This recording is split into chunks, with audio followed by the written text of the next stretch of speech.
होती आषाढ महिन्यातील दीप अमावस्या म्हणजे दिव्यांचं पूजन। आज मी माझी ठेवलेले समई काढल्या, त्यांची स्वच्छता केली। त्यानंतर मी कणकेचे दिवे केले, त्यांना एक वाफ देऊन घेतली। त्यानंतर माझी देवाच्या पुढं पूजेची तयारी चालू झाली होती। वाती वळून घेतल्या आणि समयांमध्ये ठेवून घेतल्या। त्यानंतर तेल घातलं आणि पूजेची तयारी केली। वस्त्र अंथरून त्यावर अक्षदा वाहून त्याच्यावर समया ठेवल्या। मी पूजेची तयारी करत होते। त्यानंतर पूजेची तयारी झाली व सर्व फुलं वगैरे वाहून पूजा केली। त्यानंतर कणकेच्या दिव्यांची तयारी केली। कणकेच्या दिव्यांमध्ये तेल भरून कणकेचे दिवे प्रज्वलित केले मी आणि एक एक ठेवत गेले। देवापुढे 5 ठेवले। त्यानंतर दारापुढे कणकेचे दिवे लावले आणि मी आरती करत होते। आरती वगैरे झाली।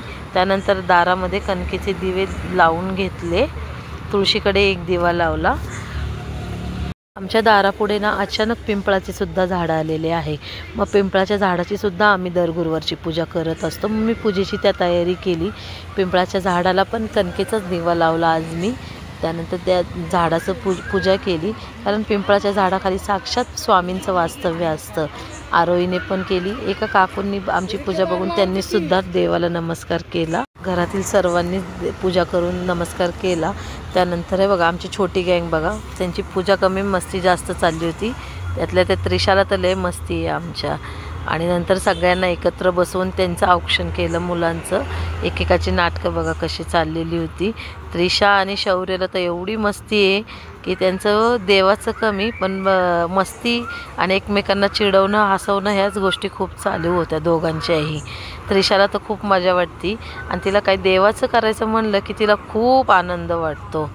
माझा आधी तर सगळ्यांमध्ये मोठा आहे, पण तो आपला सगळ्यात शेवट औक्षण करून घेतो। कुठलीही गोष्ट सगळ्यात शेवट करतो, का तर घरात सगळी छोटी आहेत ना त्याच्यापेक्षा, म्हणून तो म्हणतो की मम्मी त्यांना कर पहिलं मग मला कर। आणि अशा प्रकारे सगळ्यांचं एक मी कॉमन औक्षण पण केलं, तर त्यांना मजा वाटत होती। पोरांना खूप एन्जॉय करत होते। त्यांचं सगळं आवडीच्या गोष्टी चालू होत्या। तर बघा त्यांची कशी कॉमेडी हसणं खेळणं चालू होतं। खूप मजा करत होते आणि अशा प्रकारे आईंनी आणि भाऊजींनी पण औक्षण केलं। आणि अशा पद्धतीने माझं दिव्यांचं पूजन आणि मुलांचं औक्षण खूप छान पद्धतीने झालं आहे।